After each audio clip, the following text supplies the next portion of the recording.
Welcome back to the Jonestead. I'm Mary. Today is Saturday, November 22nd, 2025.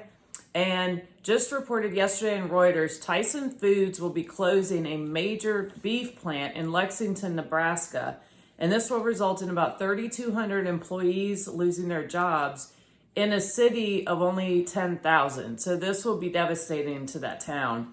Tyson also plans to reduce operations at a beef plant in Amarillo, Texas, to a single full capacity shift affecting 1,700 employees.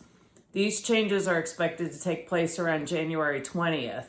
And the reason for this is the U.S. cattle supplies dropped to their lowest level in nearly 75 years. And Beef News, where was this? BeefNews.org reported the four big meat packers, Tyson, JBS, Cargill, and National Beef, are already importing beef from Brazil and Uruguay. Imported beef labeled quote-unquote product of the USA is still legal through 2026 because of a USDA loophole. Go figure that one. Not to mention, investors of lab-grown meat are positioning themselves as a solution. And that I also call that mutant meat. But anyway, that's really concerning. And the article goes on to say, this marks the third consecutive year of decline, the deepest sustained drop since the 80s. The reasons are structural: a historic liquidation of the natural cow herd, extreme droughts, sky-high feed prices, and multi-generational ranch exits. And we all know that the ranchers have been just squeezed relentlessly through their the property taxes going up and so on and so forth. And also the biological cycle of the cattle production, it takes about 18 months. So there isn't an overnight fix on this. And so while the big guys are importing, what's going on with the ranchers? Well, this article, and this was a very good article. Again, I'll link it in the comments below. The ranchers are squeezed at every turn, dealing with rising land prices, regulatory pressure, and a market increasingly designed to phase them out. The USDA's own economic research service recently warned that rancher profit margins will tighten in 2025, even as retail beef prices hit record highs. And I just talked about that recently. If this all sounds like engineered scarcity, you're not far off. This is the playbook of every cartel: reduce supply, maintain control, and manipulate the consumer narrative. The cattle cliff isn't just a market correction, it's a consolidation event, one that clears the way for foreign imports, synthetic alternatives, and fewer independent producers in the middle. We're watching the slow motion demolition of U.S. beef infrastructure, and unless something changes fast, rebuilding may not be possible. And that's really concerning, and it's inexcusable. I thought we were putting America first again, and everywhere I turn, it certainly does not seem like it.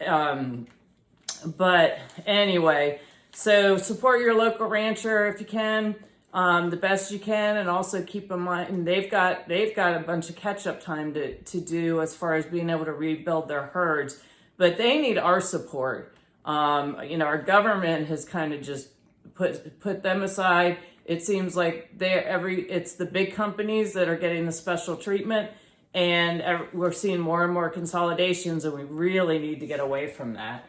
And so the next article I wanted to talk about is this was in the Financial Times. Home Depot cites the U.S. job and affordability fears as it cuts outlook.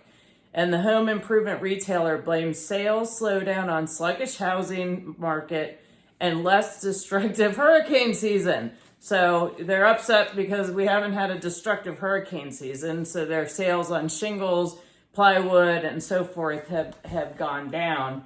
And it said here specifically, let's see here. The economic uncertainty continues largely now due to living costs, he told analysts. Affordability is a word that's being used a lot. Layoffs, increased job concerns, et cetera, I'll insert inflation. So that's why we don't see an uptick in that underlying storm-adjusted demand in the business. So, this is another indicator of an economy that has the consumer doesn't have a lot of confidence in, and we're seeing more layoffs. So, of course, that's eroding the confidence as well as the financial well-being of the U.S. consumer and the families. So that's just one more thing to keep in mind. And moving on to the next article, and this was Yahoo Finance. Disney revealed on its latest earnings report that revenue at its U.S. parks increased 6% year over year in the third quarter, but their attendance has dropped 1%. And Disney attributes the decline to a lack of new attractions, but more likely it's because they keep jacking their ticket prices up, as well as the merchandise when you're in the park is going up. So even though they have less foot traffic, they're jacking up their prices, so they're still getting the revenue in. And in the article it says they're going to hike them again. And park tickets have increased 126% over the past decade. So that's a huge increase in 10 years. And then what I thought was really interesting also and pretty sad is, and this was a survey from Lending Tree, and it talks about how people are paying for their trips to go to Disney World. 24% have incurred financial debt to fund a Disney trip. 45% with young children went into debt to fund their trip to Walt Disney World. And listen to this. It said, for so many parents, taking their kids to Disney is a rite of passage, something they remember fondly from their youth and want to experience with their kids, said Matt Schultz, Lending Tree Chief Consumer Finance Analyst in the survey. Because of those feelings, they're often willing to take on debt to get there.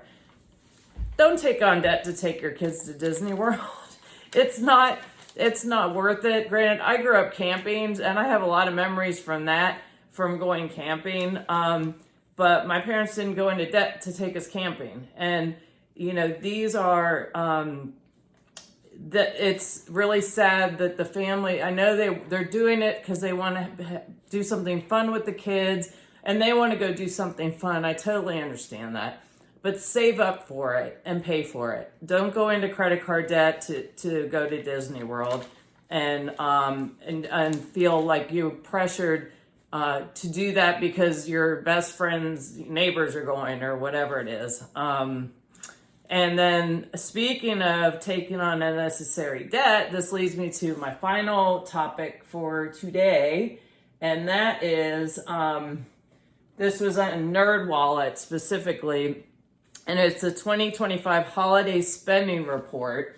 And it says some Americans still have credit card debt from last holiday season.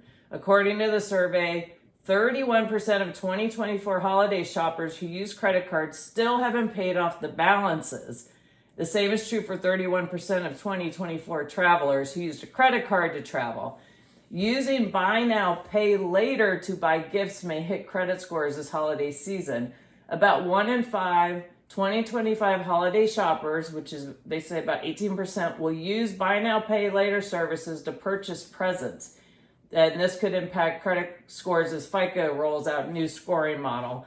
And then, of course, people are spending for traveling as well.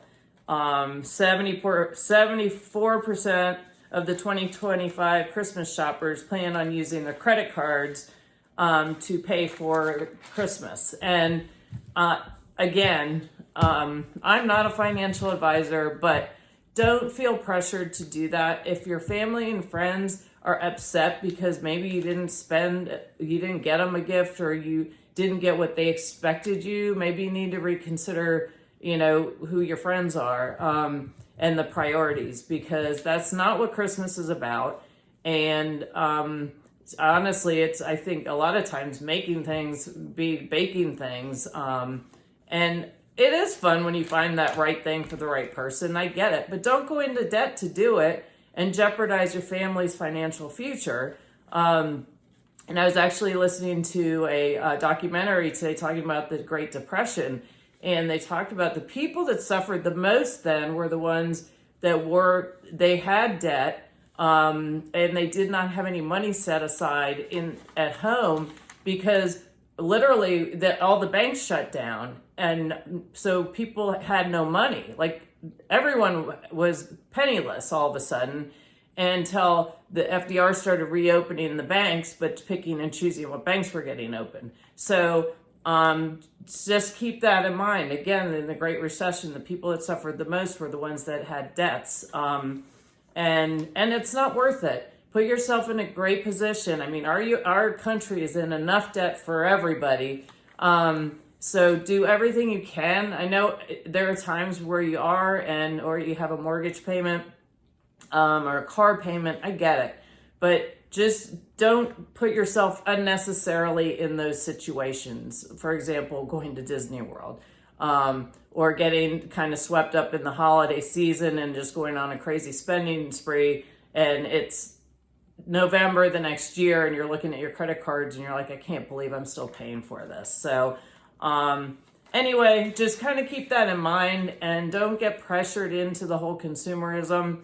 You can still have a lot of fun. Just do it within your budget. And also, right now, with Thanksgiving on Thursday, if you look in your grocery sales, there are some really good sales right now that you can take advantage of to stock up on some things. And just as an example, I picked up a turkey for 25 cents a pound, and I'm probably going to pick up another one. And where else are you going to get meat for 25 cents a pound? And then I think sweet potatoes were also 25 cents a pound, and those actually have a pretty good shelf life. Or you can preserve them, or you can turn sweet potato chips, whatever. So those are just a couple examples. So just check out your local grocery stores and see what kind of super Thanksgiving deals they have, and if it's something that you can stock up on, now's the time to do it. Probably see that again cycling through when we get closer to Christmas. So anyway, I hope you found this helpful, and thank you for watching. Please like and share and subscribe if you haven't, and I look forward to talking to you all again soon. Have a great day.